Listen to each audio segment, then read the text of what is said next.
settlements went into.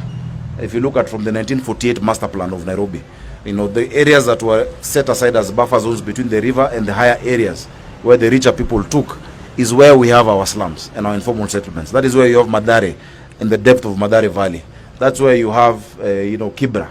That's where you have Mukuru, along those valleys and the rivers. So the issue right now is not the normal perennial issue. The clearing of the structures begin immediately as we speak. That's why I have all the CACs and chief officers here and the national government. We have the police to help us.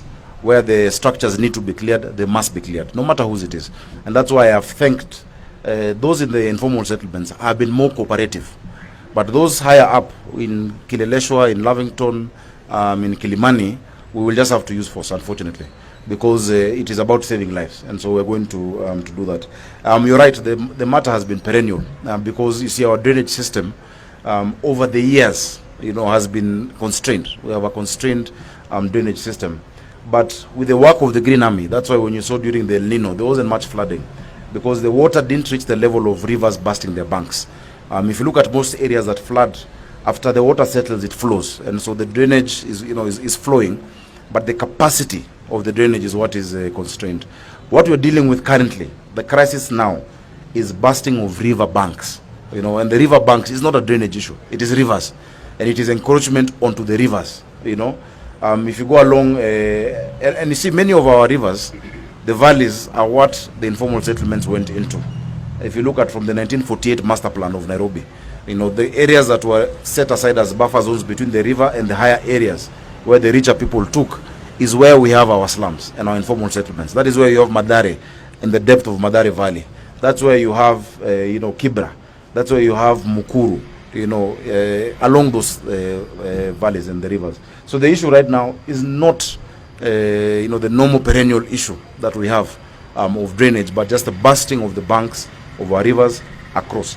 And that is why I've said we have halted all processes of development approvals for now until we can review all of those that have been issued and where they are, because we shall not allow any development upstream to affect lives downstream. It is not fair, it is not right. We've also said, and our enforcement is here, our building enforcement, all excavations and such sites, because of the rains, you weaken the foundation. I saw one photo in Westlands where someone's excavation is right next to the wall of a neighbor. With this kind of rains, with this force, you completely weaken the structural integrity of your neighbor's house, and you cannot have a beacon-to-beacon excavation. That is not allowed. So we must enforce. Enforcement notices have been issued. There are buildings, for instance, in General Madenge, where they are actually encroached completely on where the drainage is. In as much as the building has been there for a number of years, we're dealing with today's problem. So we shall deal with today's problem today, how it needs to be done. That path of the water and the flow must be restored. There is no negotiation about that. So nafikiri tutaachia hapo. Asanteni sana. Please, we shall keep giving updates. As we give updates, tunaomba ya kwamba pia mtaeleza watu wa Nairobi what to do and where to go. The sub-county administrators, the deputy county commissioners are issuing the notices as we speak of people who need to move. Once that is issued, tafadhali. Sasa pale nimetoka kuna mtu anasema ako comfortable hataki kutoka. And I've had to give a direction that lazima sasa atolewe kwa nguvu. Because wewe unaweza ona uko sawa. Lakini the level of the rain, the level of, and that was at infinity. The level of the rain that we are expecting, haijui wewe uko sawa, itakuja na ikufungia hapo pale huko, and so those are the efforts that we are making. Asanteni sana na Mungu awabariki. Please stay safe and stay well. Thank you so much.